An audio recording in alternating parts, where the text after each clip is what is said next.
ഉമ്മ ജീവിതത്തിലെ കഷ്ടപ്പാടുകളും പ്രയാസങ്ങളും എത്ര കഠിനമാണ്. വല്ലാത്ത ഒരു കുടുംബമല്ലേ ആ കുടുംബം. ആരാണ് ആ കുടുംബത്തിന്റെ നായകൻ? ആരാണ് ആ കുടുംബത്തിന്റെ നാഥൻ?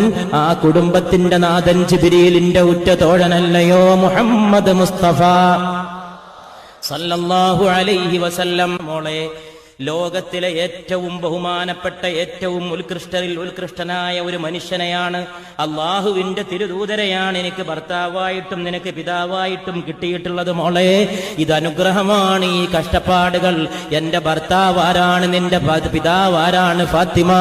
അത് അള്ളാന്റെ ഹബീബായ മുഹമ്മദ് മുസ്തഫയാണ് സല്ലല്ലാഹു അലൈഹി വആലിഹി വഅസ്ഹാബിഹി വസല്ലം. ആ പിതാവിന്റെ കൈപിടിച്ചിട്ടാണ് മകൾ നടന്നു പോകുന്നത്.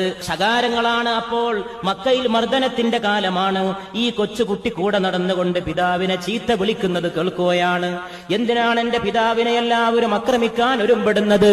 എല്ലാവരും എന്തിനാണ് എന്റെ പിതാവിനെ മർദ്ദിക്കാൻ ഒരുമ്പെടുന്നത്? സത്യം പറയുന്ന ഇത്ര ശുദ്ധനായ ഒരു വ്യക്തിത്വം വേറെയില്ലാഞ്ഞിട്ട് എന്തിനെന്റെ പിതാവിനെ ഇത്രയേറെ ബുദ്ധിമുട്ടുകൾക്കിടയാക്കുന്നു? ചരിത്രകാരൻ ഉദ്ധരിക്കുകയാണ്. യൂറോപ്യൻ ഹിസ്റ്റോറിയൻ പറയുന്നുണ്ട്, മസ്ജിദുൽ ഹറാമിൽ റസൂലുള്ളാഹി സ്വല്ലല്ലാഹു അലൈഹി വസല്ലം പരിശുദ്ധ പ്രവാചകൻ മദീനയിലെ മസ്ജിദുൽ ഹറാമിലേക്ക് പോയി. നബി നിസ്കാരത്തിന് വേണ്ടി പോയ സമയത്ത് നബിയുടെ ശരീരത്തിലേക്ക് ഒട്ടകത്തിന്റെ കുടൽമാല സുജൂദിൽ കിടക്കുമ്പോൾ ചാർത്തുന്നു. ഒരു വിളിപ്പാടകലെ നിന്നുകൊണ്ട് ഈ കൊച്ചു